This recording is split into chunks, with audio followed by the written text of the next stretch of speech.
Ladies and gentlemen, we got an exclusive on the Technologist forum. She over there. I don't know what she's sipping on, but she's sipping on something. Hey, it's Uh, water because uh-huh. I have been talking to people nonstop for about 12 hours a day since last Thursday. Yeah. So I was like, before we go on, let me make sure I got my sip of water so I don't start coughing into the mic in I the don't know. open. You don't have to tell me because I know this is not water. So Like coffee? You got yes, coffee? you know me. It is what I Okay. drink, so that is what it is. It's 3 o'clock in the afternoon. But listen, ladies and gentlemen, Eden Lou is in the building, Technologist forum. We are going to have a conversation with this lady. You can't if you don't know, you need to know. Google her. All things,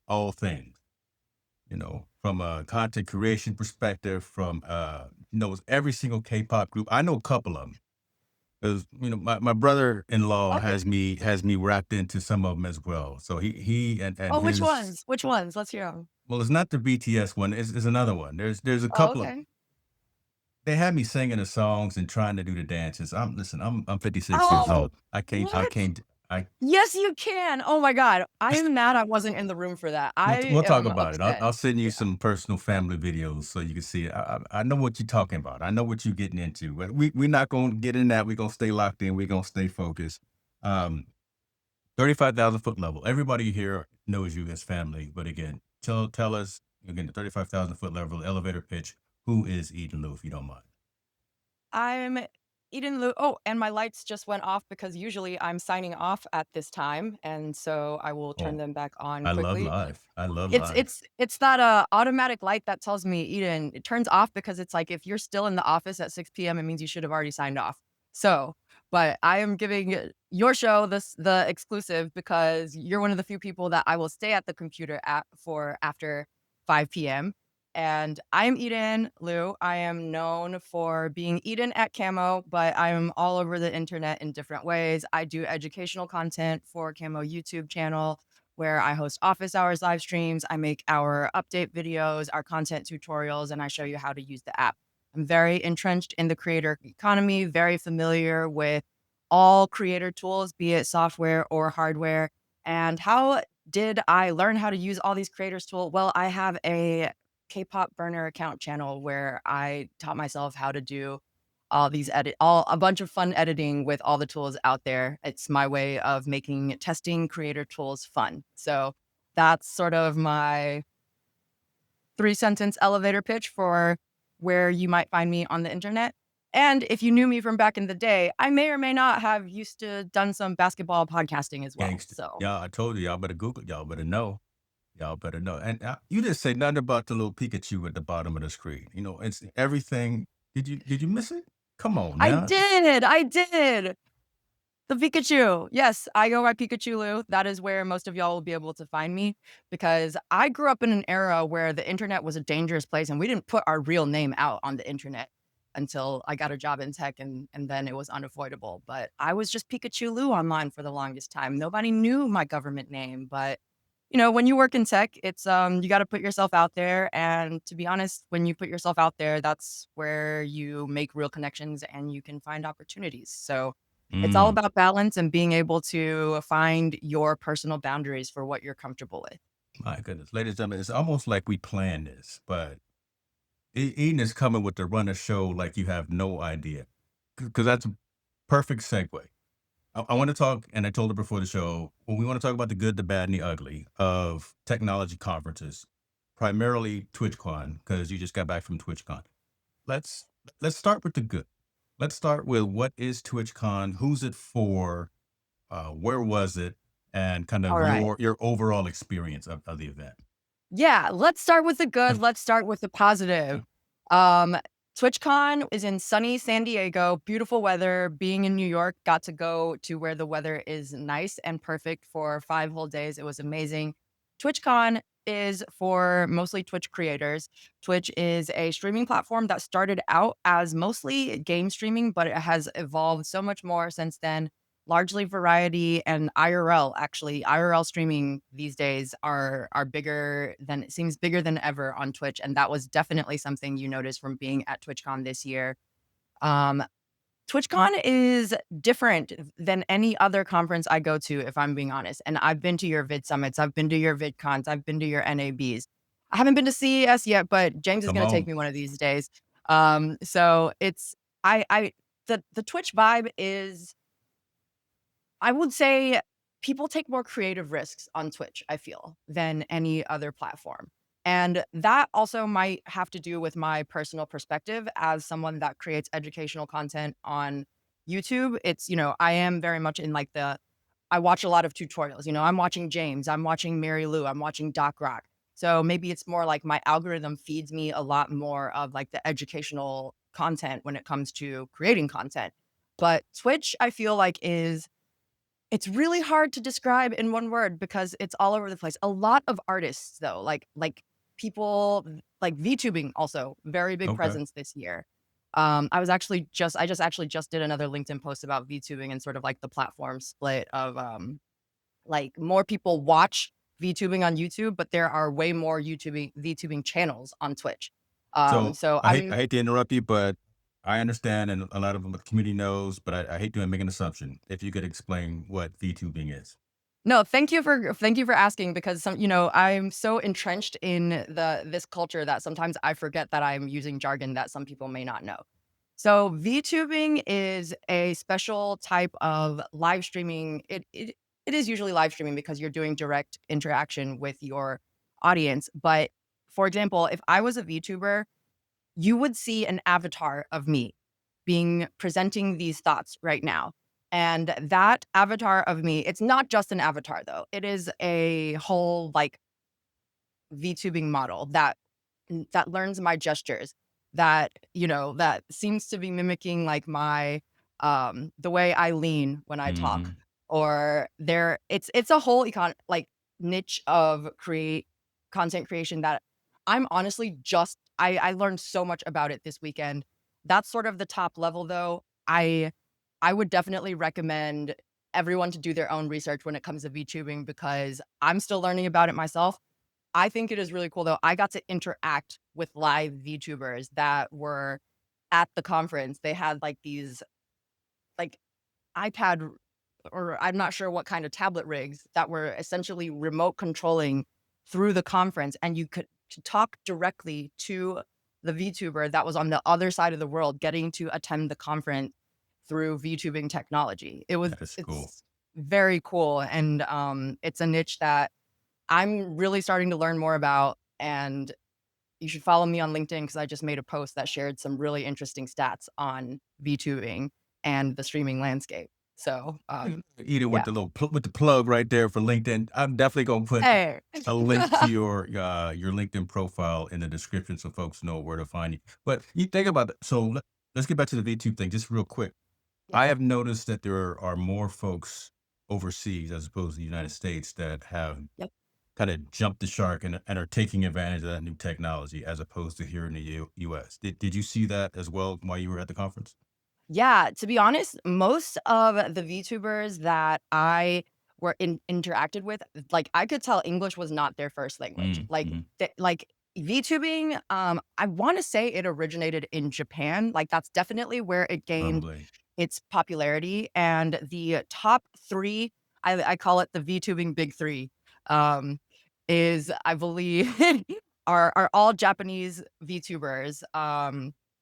Miko, Kuzuha, and Peko, I think, are the VTubing big three. And they are the ones that make up the majority of VTubing watch time, especially on YouTube. Okay. If you break that down into English language speakers, though, this is actually really interesting stat that I just learned. There's more English speaking VTubers on Twitch compared to YouTube. YouTube is largely like it's Mm, more watch time, but it is international watch time. Less it's Japanese VTubers that own it, if I'm being honest. It's that's why I feel like I'm just now getting to start to learn about it a little bit more because it's only more recently becoming a more prevalent thing for in like that's accessible to English speakers, like got you. because the Okay. content is previously largely in other languages. My Japanese is too rusty for me to be able to I'm not gonna consume ask you to it recite the numbers or anything earnestly. in Japanese. I'm not gonna do that to you. Listen, I'm not gonna yoroshiku put you out there in these onegaishimasu. streets. Domo arigato wakarimashita. Yeah, yes, I'm still remembering a little bit too. My 3 years on Okinawa did serve well. Um, so TwitchCon happened, San Diego gamers, VTubers. Gamers, VTubers, IRL streamers, a lot of IRL streamers, and honestly, like, a lot of variety streamers also. Like, Okay. there are so many more like, I so 3 years ago was my first TwitchCon. I remember when I talked to people, it was like, "What do you stream?" It was like a specific game. It was like, "I stream Mhm. Valorant. I stream, um, Z not Zelda as much. That's not a that very popular one, but it You was flashing largely back first with that person." one. Yeah. Yeah, you flashing back. You said. I was like that I'm thinking of games that I play. But yeah, like it was very like I streamed this game.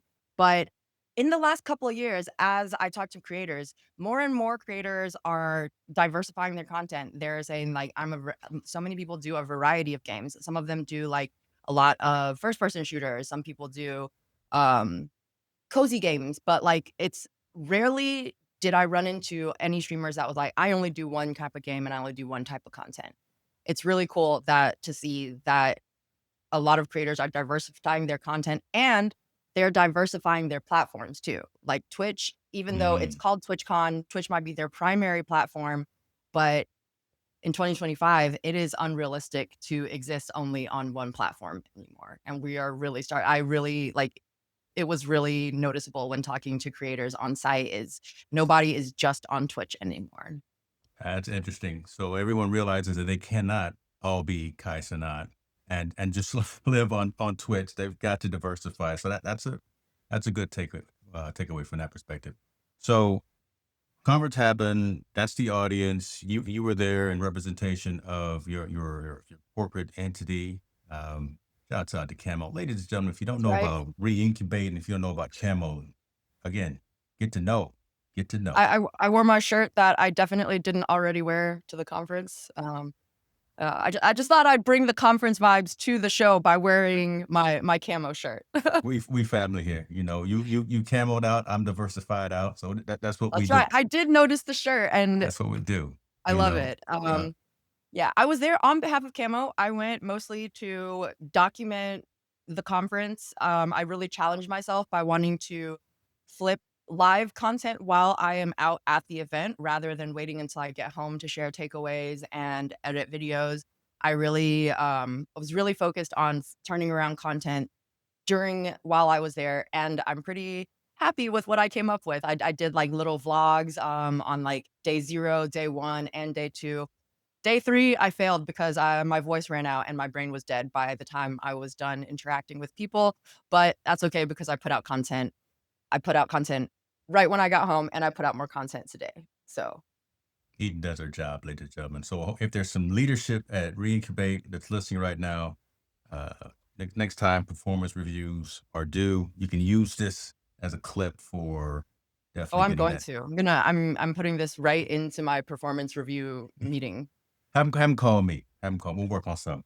Now listen, let's because that was actually just an interesting segue. I was thinking about going as opposed to just TwitchCon because obviously I want to talk to you about conferences that creators should go to, but your first day vlog of heading to TwitchCon, yeah, you did make us all seasick and airsick just with all of your movement, but the gear to take to a conference. I mean, I think that's relevant, and that could be some standardization around that. So you as a creator, and you going to cover it from a press and media perspective. What did you take to this particular conference where you knew you were going to be on your feet 25 hours of the day? I mean, the whole So, time. this year, if I'm being honest, in the past, I packed much more of a kit, like wireless mic kits, 2, 3 phones. Hmm. This time I really simplified it down. I did bring in my extra phone, but I didn't even bring my wireless mic kit. I really just went iPhone. Like, there's Okay. these tools called like Adobe Enhance that like I ran one of my videos through Adobe Enhance today. I was like, wow, you probably thought I used a wireless mic because it really just took out all of the background noise. Yeah. So when it comes to covering like events, I quality is important, yes, but Mhm. being self-aware is also important, which Talk was about that. something that I realized, is that I realized that if I have too many pieces of tech, I'm getting overwhelmed by just the weight of that. I have to carry it around all day, and then I have to keep track of it. I have to, I have to have the mic ready. I have to have the wireless mic transmitter Mhm. connected to my phone the whole time, which slows me down, if I'm being honest. And so being self-aware this year, I really scaled back. Like, I have a 16 Pro Max camera that we all know is incredible. Mhm. If I'm being honest, I meant to pack the wireless mic. I forgot. Okay. So, um, I'll make sure that edited out. That won't go anywhere. I won't tell okay, our yeah, edit that out. brand Thanks. relationships about that. Um, I did mean to bring the wireless mic, but it ended up being okay Yeah. because I also realized that while I'm still finding the balance of how I approach creating content, like live on site, I am not really the stop and interview someone person Okay. yet. Or maybe I wasn't quite prepared for that. But I had planned to do my content in a way where that would give myself a lot of flexibility. So, like you said, I gave everyone seasickness with my camera movement and my crazy transitions. Um, and then I voiced over it to add a little bit of calm to all of the camera movement and action you were seeing. And I'll be perfectly honest, I gave myself motion sickness editing those first 2 videos. And so on day 3, I was like, "You know what? We are doing slower transitions and we are doing sort of just chill panning clips Yeah. of what I'm seeing." And it was a different editing style and I think it worked. And I got to, make fun of myself and be a little self-deprecating when it comes to the content I create, Listen, and that's all you because you you have to are have fun with it, right? right again. You someone who's a goat in the business, in the industry, been around for a while, have seen all sides from a direction, production, in front of camera, behind the camera, and still find ways to tweak your process to maybe do something a little bit different and or still learn. But the fact that you said you're still having fun while doing it, that's the whole thing. You didn't let the technology weigh you down where it got in your way from actually shooting on the spot or making creating content. And that's the funnest part, if Yeah. I'm being honest. Like, part of me was like, I had content that I had specifically planned out. I'm getting this shot, and this is how I'm editing together. All that camera movement. Come on, how do you think that I made all those movement transitions if I didn't plan that out? Okay. But I also, day 2, I actually didn't have a plan. I was like, I'm just gonna get the shots that I get, and then I'm gonna see what I can do with it when towards the end of the day or towards halfway through the day, I started to think about the shots that I was getting, and I feel like it's like a logic puzzle. You have these pieces in front of you, the content, the bits that I've been capturing, whether it's videos or clips, and I had to think about what I was seeing, the conversations that I was having. How am I going to tie together all of these pieces and tell a story in 45 seconds or less? Because I try to give myself a 45-second limit when it comes to short form video because nobody's watching more than that, if I'm being honest. I mean, nobody's really even watching more than 15 seconds, if we are being honest, unless you're grossly compelling, like I'm sure you do sometimes get more than 15 seconds of watch time. But I will be honest, I average only 15 seconds of watch time. So I'm like, I would just give some fun takes in the first 15 minutes. If they want to stay until the end, they can. Um, Listen, get the people what they want. Ladies and gentlemen, who is just telling y'all, look at your analytics. Because if your audience is only going to hang around for 5, 10 seconds, give it to them up front. Okay. Yeah, We could give it to go. them up front, and you can still do your artistic stuff in the second half of the video. That's what I did. I ain't mad at you. But All right. So, also wait, I do wanna add one thing to that, yeah. though. I got Yeah. more watch time on both all of those videos I bet you than I did. average, I so bet you did. Right. I mean, because on during the event, it was spot on. It was trending at the particular time.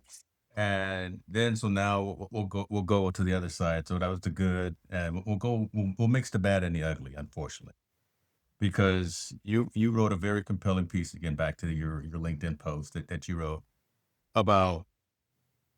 I guess I'm gonna say perception versus reality for building communities, especially when you're out here in these digital streets.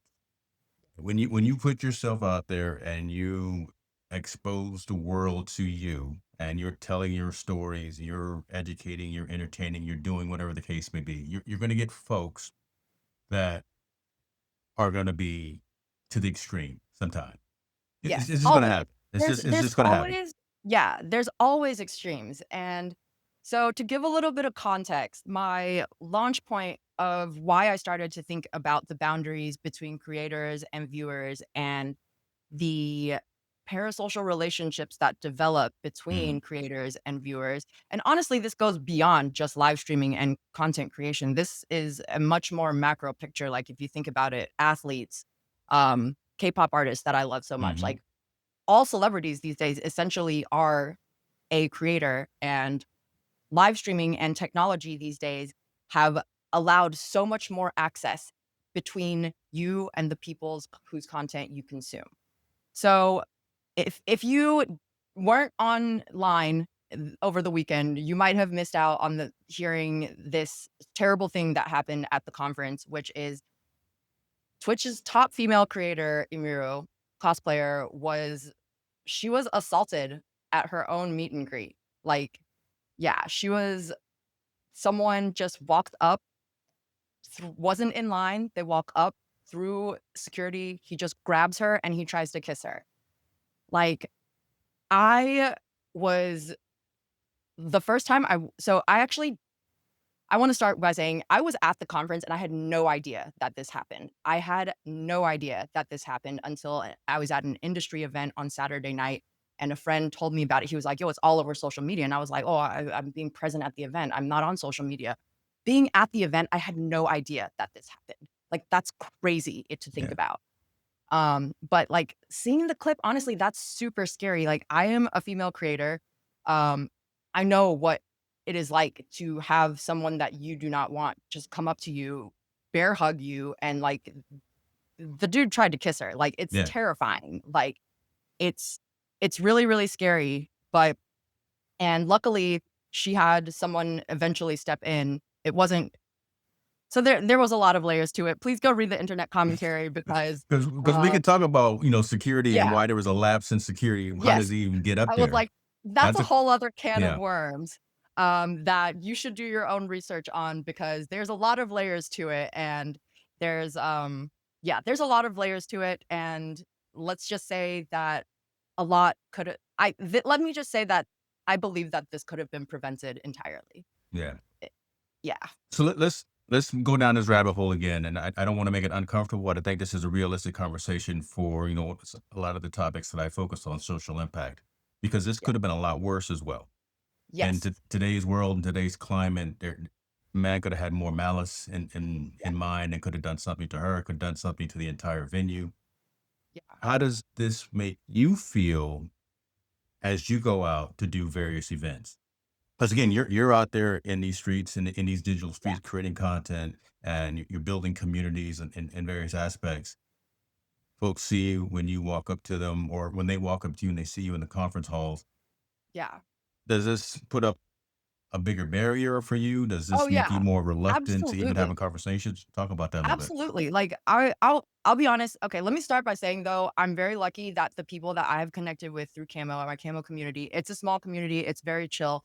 The people that did recognize me and talk to me because they know me through Camo were perfectly polite and there was nothing for me to be worried about. Yeah. But seeing things like this happen, you have to like personal safety has to come first. Yeah. Like if you especially as a female, like Hmm. if this is something that you have never thought about, I'm gonna go ahead and say you are probably a guy that has male privilege that does not have to worry about your personal safety anytime you leave the house. I make it a point, honestly, to make myself look as least attractive as possible when I leave the house sometimes because I do not want to draw any attention to myself. I like dressing up and looking cute, but sometimes I just know that it's something that I would rather not deal with, so I don't do that. But also, this is not the lane that of content that I occupy. I'm in the educational space. It's a little bit safer, you know? It's it's a safer space than other content lanes, and I think that when you think about the relationship between creators and viewers, it's really important that we as a society really start to dig into the parasocialist parasocial relationships that develop because whether you think that they do or not, I'm telling you that they do. Parasocial relationships are real and they are becoming more and more prevalent by the day. And to be honest, you actually probably have a parasocial relationship with someone's content that you consume on some level. Because even a tiny level is like a parasocial relationship means it is a one-way relationship where someone has, you know, you it's a one-way relationship that seems two-way to the Yeah. person on the receiving. And as someone that still remembers life without the internet, a long time ago now, but I did exist before. I remember life without the internet, but I think that that line is extremely blurred for younger generations who have grown. Social media has existed their entire life. They have always known what social media is. They have always seen their peers and the people in their same age exist on the internet, and they I think that there is lesser separation of like, I know that this is real life and I know what is a online facade that is presented by someone on Instagram. Yeah. And I think that younger demographics don't have that separation. And I also feel like, I know what a parasocial relationship is because how do I know? I think about it. I was really thinking about it and I was like, I feel like it's a term that just kind of popped up sometime in the last 5 years that I saw on the internet and did a little bit of research and was like, "Oh, okay, yeah, I know this exactly what this is. I'm a K-pop fan, okay? We the K-pop community is no stranger to parasocial relationships with our favorites." Which is actually why I feel uniquely qualified to comment on it is because there are people that are very aware of what a parasocial relationship is, and I think that they can be positive in ways that can bring light and positivity into Yeah. someone's life. But there are lines and boundaries that should not be crossed. And it is the onus right now is on the viewer to know where those boundaries are. And I don't think that anyone unless you just like, for me, I just know where the boundaries are. Like, I Yeah. know what's healthy for me and what's healthy for my brain, and I also know when there are certain contents that I'm like, "I'm not comfortable with consuming this because it's just not for me, because I don't think it's gonna take my brain in a place that's healthy." But not everyone can recognize these sort of points in these different levels of the content that they're consuming. And I think a lot of people end up like I they end up becoming delusional in Yeah. believing that these this relationship is real, and even worse because they give these creators views, they support them through donations and merch, that they somehow feel entitled If they owe that something. Yeah, they're owed that that something. that yes. And let me be perfectly clear, like, this responsibility absolutely falls on the viewer, and, like, viewers need to understand that your favorite creators do not owe you anything because you give them views and you support them in other ways. Like, they have already given you they've already given you what you are consuming, and that is what it is.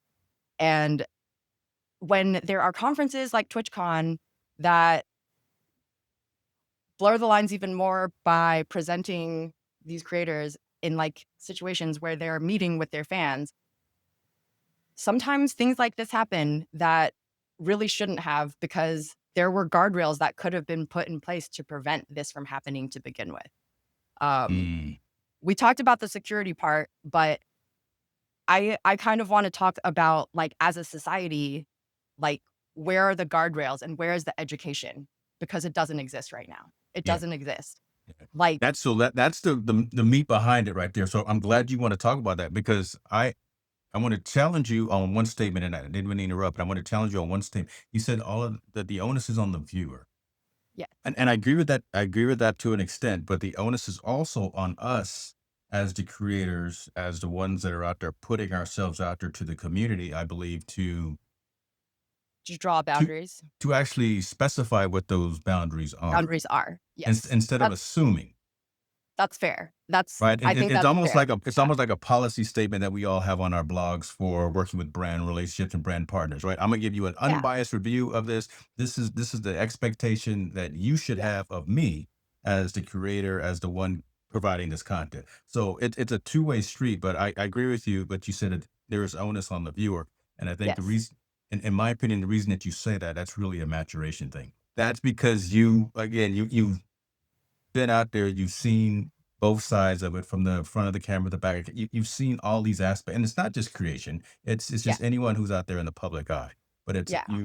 you've matured to the point where you understand that everyone, and I think this is where you were getting ready to go. Everyone within society needs to step up and actually be more vocal about who they let in, who they don't let in, what they expect. What should you expect from Eden when she comes to a conference? What should I expect from seeing someone who I'm a fan of? I go to a conference, I see Eden Lou up there doing the thing. Hey, know some boundaries. Yeah. Okay, so No, I just wanted to throw that out there. you're absolutely right, and I love the analogy that you used is, like, the, like, sort of policy document that you have when you're working with Mhm. anybody. It's sort of like, these are the rules of engagement. I do think that yeah, you are right. Like, the viewer has to be responsible and accountable, but the creator can help draw lines for the viewers, Yeah, help let educate their viewers on where those lines are. Um, and but it's beyond just the creator and the viewer though, because I think that it like when you think about the education, I was really feeling like this is something that needs to be taught in like this needs to be integrated into the educational system. Like how to have healthy relationships with the content we are viewing online, whatever that content is. Because it's not something that's taught in schools. Like kids these days learn to navigate social media and the internet on their own, as far as I know. I mean, James, you know, you have kids, so you'd be able to talk about this a little bit more. But to yeah. me, when I look at young people, I just feel like they have. I was taught that everyone on the internet is scary, you know, that the internet is a dangerous place. But as a humanity, we've evolved past that. We know that that's not what how the internet is viewed anymore. So, like, where are the guardrails and where are the education for young people learning to navigate these things? And because I was talking to a friend and I was like, yo, I think a lot of young people will fall into having extreme parasocial relationships before they realize it. And they brought up the great point of like, we're seeing this happen with ChatGPT when they develop relationships with Yeah, chatbots, yeah. which is a whole other can of worms. But like, it's like there's no education about the dangers of these types of interactions going too far, especially when you like we're living in an increasingly isolated society. People have less and less friends. I have so many friends that complain about how it's hard to find friends. Um, and like when you live in a very isolated way, that becomes your reality. The content you consume is becomes your world because you're not going out into the real world to interact with other people. And so it's something that I feel like is very tricky because there's not a straightforward solution. Like, you know, check in on your friends, of course. Like, but that's, you know, But what that does only that goes mean? yeah, Yeah, what does that what mean? does that mean? And that only goes so far as well. So I was also thinking that like, you know, I feel like this is a big area of opportunity for content platforms. Yeah, Um it's not gonna be their priority because we all know what the priorities are. But revenue. if Right. yeah, the bottom line, it's always about money. And but it does feel like if anything, like they have content platforms have an opportunity to be really impactful in this particular space of mental health, I think. And There it is right there. I The statement I was waiting for either you to say it, I was gonna say it, but it's turned into a mental health discussion, yes. right? It really has been, again, turned from just professional content creators, entrepreneurs, so whatever adjective you want to call folks. But again, when you feel the onus or you feel that you think you're deserving of approaching someone like we saw Yeah. in that video right there, They don't know you. You really don't know them. You think you know them, but that but really you is don't. Yeah. that's something that needs It's to be some talked about on a different level. And yeah. you mentioned platforms. I wonder if the platforms are going. Here's another analogy. I will liken this. I'll bring this to sports. It's like the NCAA and NIL. Right when the NIL started, that was a can of worms. Oh, no one knew what they were doing. Still No kinda one knew what don't, they was but doing, and it's still a conversation needs to happen. So what is the NCAA going to do? Are they just gonna keep letting it just fester and and smolder in the background until it eventually does blow yeah, up? no, they're trying to put in structures and Right. processes into place to help everyone navigate the situation and navigate it in a healthy way. So, Keep going. that's a So great again, we analogy. we saw that day one when NIL came, and then it's taken all this time, hopefully before anyone gets hurt in Yeah. this community driven content creator conference world, the Twitch cons, the vid summits, the vid cons, the social media marketing worlds, the who else is that? I don't know. The YouTubes, the Facebooks, all of the platforms, as you say, should start putting some framework. I'm not one for a whole bunch of unnecessary regulation and oversight, Yeah. but again, I'm all about safety. Yes. And if Edelu can't go to TwitchCon in peace, I'm actually saddened by the fact that you say you have to change your appearance I because have you to don't adjust my want. behavior to protect myself. Uh, Yeah. that's very disconcerting for me when to hear that you have to go to that level. You can't just appear and go as you. You have to put on a mask. You have to put on a Intentionally try to filter. step to yeah. Yes, exactly. It's putting on a filter to make myself less noticeable. That's Um, crazy. I I it I am it I'm is, but saddened by that. also I really am. it is, but, like, it is the sad reality that we live in, and putting personal safety first, it's like, it's a sacrifice Mm, that's worth making, you know? Like, nothing is worth my nothing is worth more than my personal true. safety. True. But so when we think about, like, the mental health aspect and, like, the responsibilities that we feel like or the responsibility that platforms could take on, and could be taken on in a very meaningful way. I'm like, y'all are giant platforms. You guys have the money. Hire some psychologists and build something into the code that like flags an alert, whether it's to the viewer or the creator, maybe both, and maybe even to a third party that like this viewer has watched an unhealthy, disproportional amount of only this creator's content. And maybe that doesn't seem like it's totally healthy. Or like there can be educational courses. They don't have to be like, I'm not saying like a 16-hour course, college course. I'm just saying like there can be educational content that like checks in on viewers. Hey, are you okay? You've been watching this content a lot. Maybe there are other types of content that you could Mm, be watching mhm. instead. And also like there was one more where, oh yeah, maybe like some kind of test that you have to pass like before you can continue watching, I that you have to kind of somehow prove that you are mentally stable enough and not headed in a um unhealthy direction and relationship with the content that you are viewing. Listen, I'm just the idea person. I have this is all And that's the hard part. The hard part is yeah, just being able to be having the courage to put those ideas on the table to where yeah, someone can even discuss them and talk about yeah. pros and cons and why not.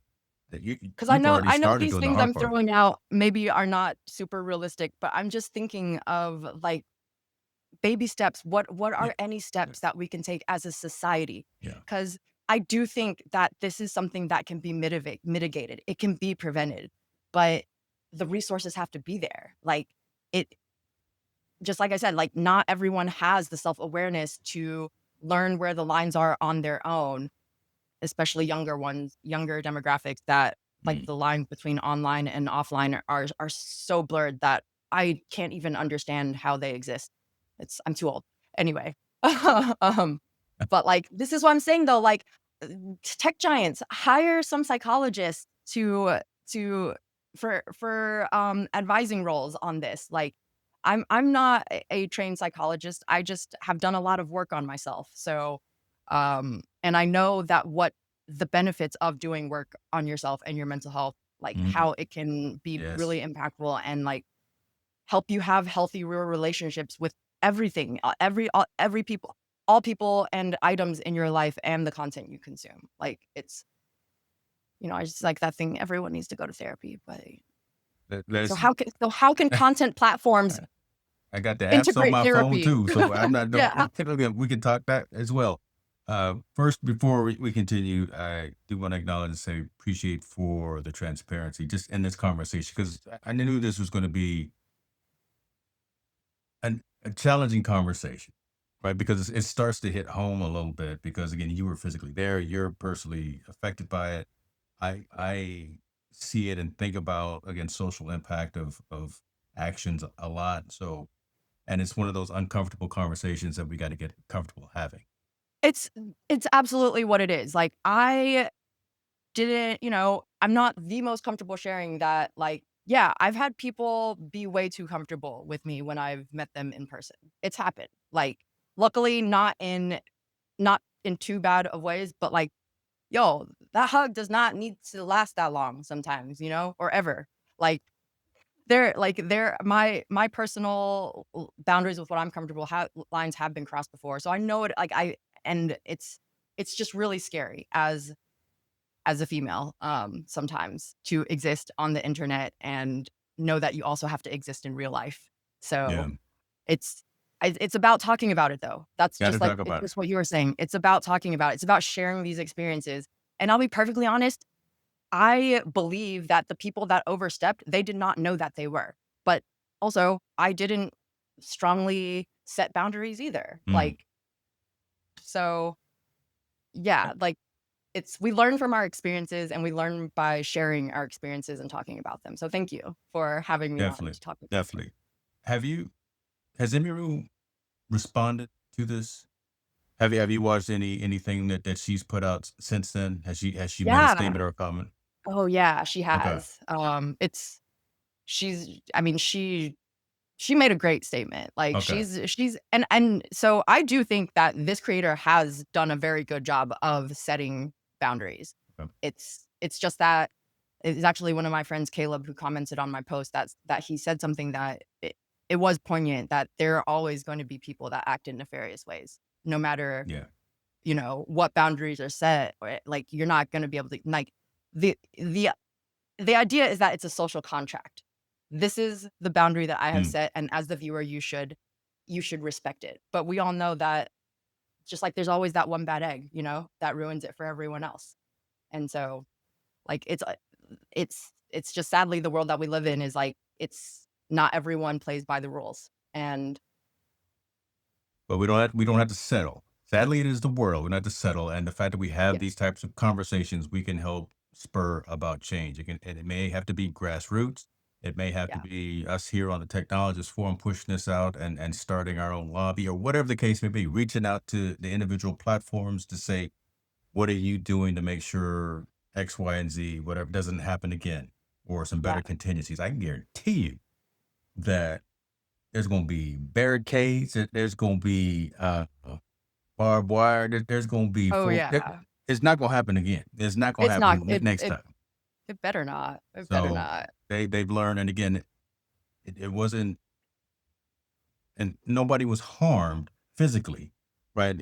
He didn't necessarily do something to her maliciously, anything, and that. So Right. so that's a positive there. But hopefully, Yeah. the folks that see this are like, okay, we kind of got easy here, right? We kind Yeah. of skirted a huge nightmare, and Yeah, it hopefully it they could put have some been a things lot in worse, place. and thank God it wasn't, Yeah, like, it was already scary enough what happened, like, y'all, like, as a female, there are things scarier, but, like, it is pretty scary to have someone that you do not want touching you, trying yeah, to kiss you, like, that is a yeah. very scary experience, like, it is very scary.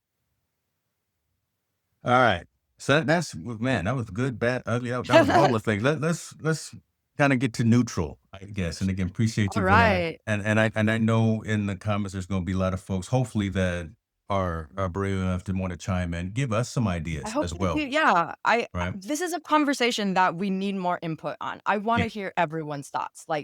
I like, I was like, "These are just my roughly organized thoughts, and I'm just throwing out ideas." Let's put out more ideas. Let's put out more ideas that are more even like knowledgeable than mine that are like after being at a conference for 3 days straight and barely getting 5 hours of sleep, like think about it, reflect, and I would love to hear what everyone thinks about this topic and how we feel like society, education, the platforms, what role can anyone play to help mitigate and prevent parasocial relationships and falling into delusion and unhealthy, dangerous behaviors?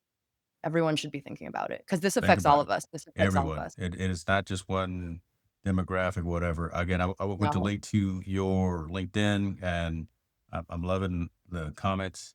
I'm loving the reposts. That means folks are engaging and are feeling the same way. So, kind of how I wanted to tie this all in, and wondering how does this affect you? What are the conversations you're going to move forward? Do you plan either as a representative from a corporate perspective or just as a creator yourself? Are you going to a TwitchCon next year, or what are the conferences that you recommend for folks moving forward? Because there's so many, but obviously There we are don't so have many. an endless checkbook. But how many And should we go to be to? honest, though, I do think it depends on what your goals are. What do you want to accomplish? I love NAB. I really Yeah, want to make it back to NAB because NAB, well, first of all, it's NAB. It is yeah, the biggest t- tech showcase of all things that have to do with creating content. Like, the tech there is always incredible to get to see what's out and what's up and coming and, like, how are all these tools being integrated, like software, hardware, all the AI tools for days. Um, yeah, and there's a lot of content, that you can create around it, and it's become much more content focused, but, like, in their panel sessions as well. There's a bunch of, as you know, James, a bunch of creator meetups that happen around NAB that are, really always really energizing, and also going to NAB, I know I would be with people like you, with Doc, with Mary Lou, where when you're with a team of people, of awesome people, and you're all going together, there's a lot less to worry about when it comes to personal safety. So it's like that's yeah, something that it's like if you have a yeah. crew going with you, rolling in like 4 or 5 people together, especially when one is Doc and one is James Hicks, like Hardest thing that you got to worry about is what we gonna eat that night. That is that is the hardest thing that you need to worry about. Are we going to, dim sum tonight? Are we going to In and Out? Okay. Uh, then we going for ice cream.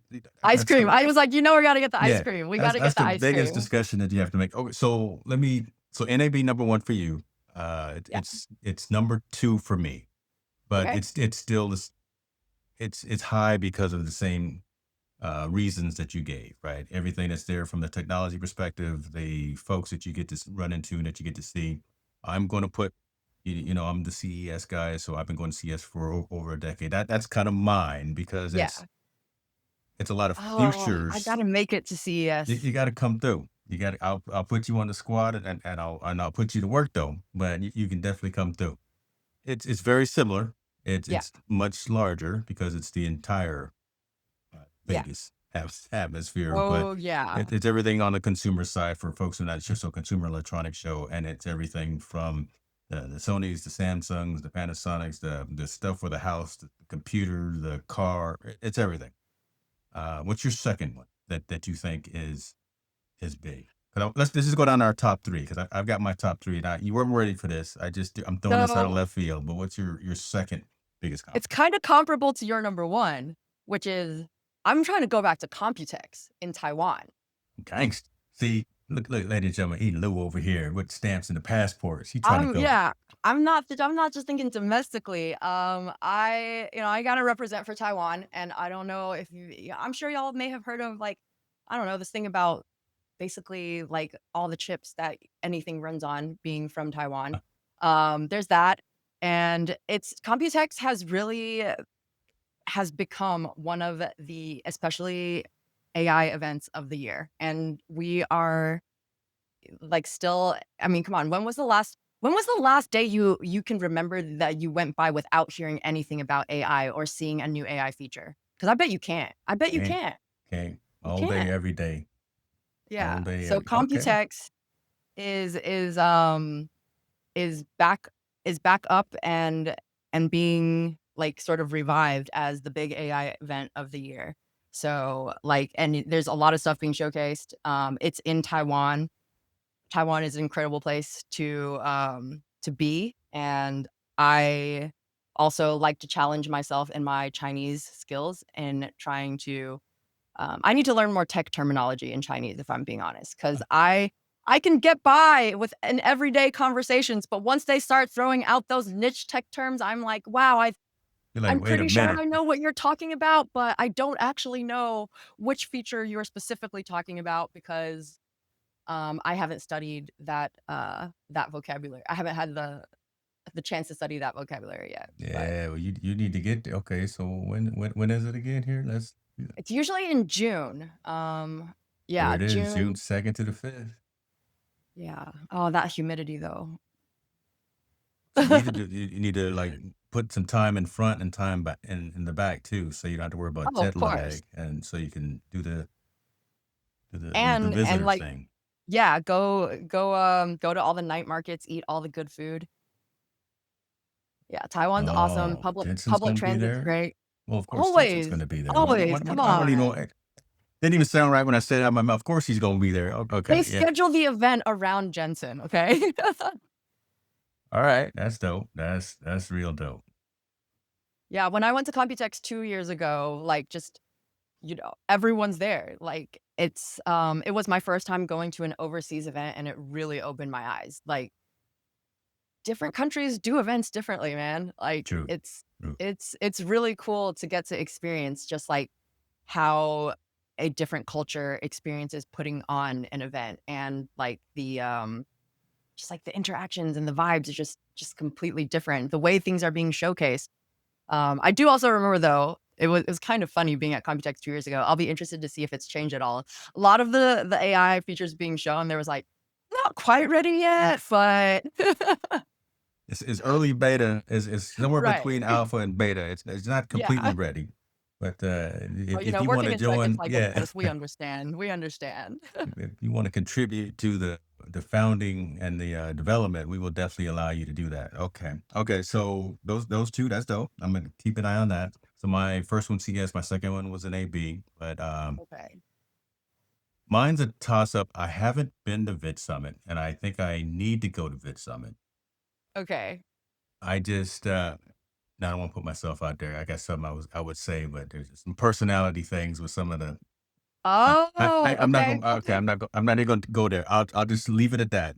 I'm not going. We'll take that one offline. Yeah. Yeah, I'm gonna leave that up. But so I will say that my other third one that I really enjoy is social media marketing. Yes. Social I media also marketing world yeah. is what they've got going on, what Mike's got going on there is a really good group of presenters, exhibitors, and just the vibe there is about for me, it's about folks really trying to take action. One, Okay. you're gonna pay to get there, and you're gonna pay to be Right. if you're gonna pay to be in that building, Yeah, yeah, yeah. you better come self-motivated to actually listen and engage and take action. So I would say social media marketing role would be my Oh, that's a good one because I went, like, 4 years ago, but yeah. it's been a minute. Do you feel like the, like, exhibitors at Social Media Marketing Worlds have shifted more, like, is it s what kind of exhibitors show up to it? I'll just ask rather than leading. Software tools, mainly the video types of software tools. So obviously, Like Ecam wasn't officially there. right. They Yeah, had yeah. an They event did their outside, side but everything. activation, yeah. So the other ones were there. I ain't gonna mention all the other ones 'cause I'm not really Okay, okay. down with the other ones, but they You could were just say there. what type of tools without naming names, because we don't I need to give them free promo, but I can't. You know, okay. I think I I'm know, though. I think I know. I think I um it's so fine. those types of folks were there. Okay. A lot of the infrastructure that a lot of us use in our studios are there as well. So kind of a smaller subset of an NAB. So the roads are there, the Amarans are there. I'm looking around my studio. The Elgatos are folks are there that actually have the wares that are available. So it's not like CES where it's futures. It's actually you can go pick up Oh, this okay, okay, Rodecaster okay. Pro today, Yeah. or you can go down the road and pick it up. You can go get this Stream Deck and you can learn how to do it because there are folks talking in exhibit hall, whatever, about how they utilize it. So Gotcha. I think there's Right. action Okay. from those conversations. Not saying that other conferences don't do that. So shout out to all the podcast ones, podcast movements, and all those as well. But again, if you gonna pay that extra coin to go to social media marketing world in San Diego, you better go there ready to get to work. Yeah. I'll have to do some homework on social media marketing world. That's in February, right? It's an early one, right? Yes, it Early is one? Okay. early in the year. Yeah, So yeah, right after CES is what you're saying. yes, So yeah. so James is gonna do CES, social When the media wallet marketing is world, already light. and then NAB, basically like back-to-back months. You might have March off, but like January, February, April, events, Yeah, events, events. because I used to do South by Southwest in Austin. I used to do that, Yeah. Okay. and that one got to be a little overwhelming because I get that. South by That's is what I so think. many things Yeah. happening, Too and much. Yeah. I I can't. know that they, like, have been making a shift towards, like, the creator economy a lot more, Yeah, but South by used to be a music festival. It's like, what are yeah. they It doing? goes. Like, so I'm like, "What's even No, happening over here?" no. Austin city limits, that whole thing, right? You go Yeah, listen to all the bars at the bars, listen to all the music, and then you got a technology conference too, where you're supposed to be paying attention. I can't yeah, do it. My brain that I have too many squirrel moments. So, same, all right. So same. what's your third? Okay, what's your third? So, I think I was going I think I was gonna nominate Vid Summit, like, Okay, seeing, like, Stephanie out there, like, gangster. Roberto out there, Yeah, like, um, it's that's those are people that, like, you're gonna learn from those yeah, people. yeah. I also echo some of the same sentiments as you. So, yeah, that's definitely here over feeling yeah, we feel that over here Yeah. too, but, like, when it comes to the value that you're gonna Mm, get from mm, the speaker lineup, that speaker lineup, for the most part, is gonna deliver. So, like, done. I mean, I just saw, like, Roberto's on LinkedIn sharing his free PDF from VidSummit, by Yes. the way, if you wanna Yeah. go get that. But, like, like, Roberto's just representation of, like, the type of value you're gonna get. Like, he's one of the people that, like, I've learned so much from. Ton from.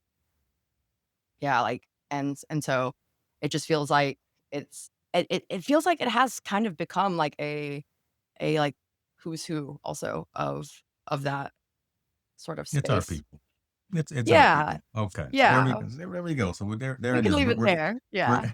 I think we'll talk offline about some of the other Yeah. things, but we'll leave the good parts right there.